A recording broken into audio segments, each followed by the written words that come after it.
Porsche has the 911 GT3 and the GT3 RS. Mercedes has the AMG GTR and now this, the AMG GTR Pro. It gets no more power than the GTR, but with 577 brake horsepower, it hardly needs it. What it does get is totally reworked aerodynamics and a new chassis setup as well.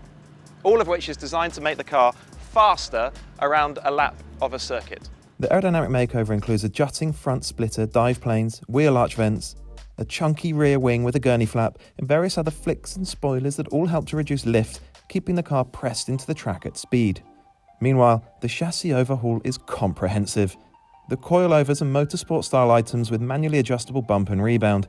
The anti-roll bars are adjustable too. The front bar is made from carbon fibre to save weight, while the ride height can also be adjusted. This is all racing technology. The weight saving compared to the standard GTR is around 40 kilograms. It all adds up to a Nürburgring time of 7 minutes 4.6 seconds, 7 seconds faster than the standard GTR. We don't have the Nürburgring today, but we do have Hockenheim, Germany's current Grand Prix circuit.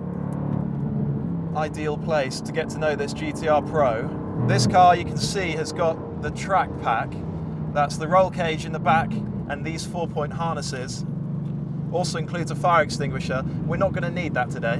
One of the strange things about the GTR was that when you drove it on circuit and you really started to chase it hard, it just felt slightly compromised. It felt like a road car. And so you'd always drive it and just feel as though there was more to come from the AMG GT as a track car.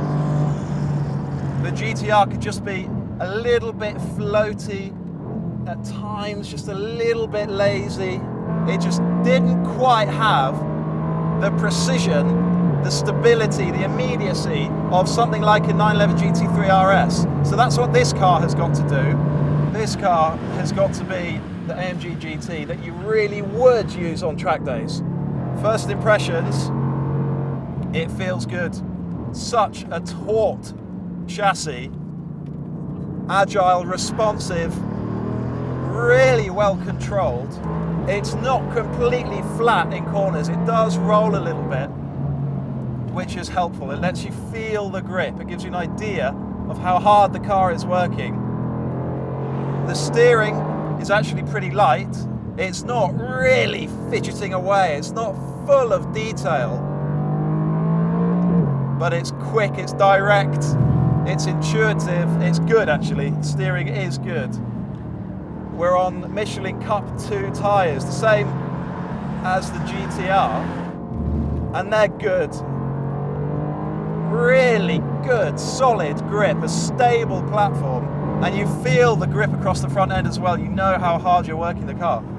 This is AMG throwing all of its racing knowledge, all of its track expertise at a road legal car. This is AMG off the leash, and you can really tell it's a big step on from that GTR. It feels planted on circuit through this really quick section. 250 kilometers an hour, that's quick through there. The car's stable, secure, feels great. And then hard on the brakes into this hairpin. And with the traction control in its intermediate setting, coming out of that hairpin, you can just start to feel the rear end sliding a little bit.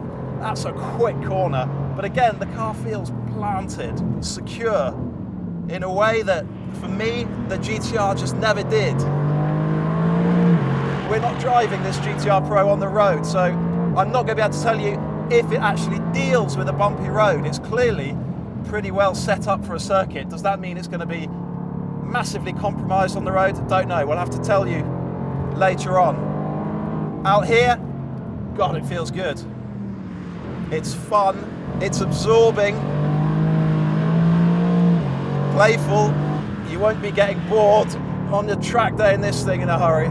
If you love your track days, this is undoubtedly the AMG GT for you. Of course it is.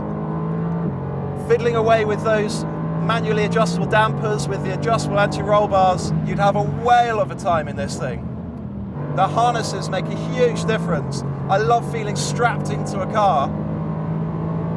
On a circuit, it gives you so much more control. It makes a huge difference. Brakes, carbon ceramics, lighter, than they are on the standard GTR. No sign of fade. That's a big stop coming into that hairpin. No sign of the brakes getting really hot. This corner's interesting. It's just a lift, pitch it in, back on the power. It's a road car, so in a third gear corner like that one, you do start to feel the front end just washing a little bit. That's the limiting factor, is front axle grip. But right up to that point, whew, feels good. Big step on from the GTR. Big step on from the GTR. Predictably, the Pro feels far more at home on circuit than the GTR. But just like that car, it still feels big. The nose and the front wheels feel a long way away, and the car is wide. It all means it takes a while to feel confident in the car, something that's not true of the 911 GT3 RS. 750 GTR Pros will be built, with around 80 expected to come to the UK. At £188,345, the Pro is more than £40,000 more expensive than the GTR. Worth it? Yes, but only if you're really serious about track days. So would you have a GTR Pro over a 911 GT3 RS?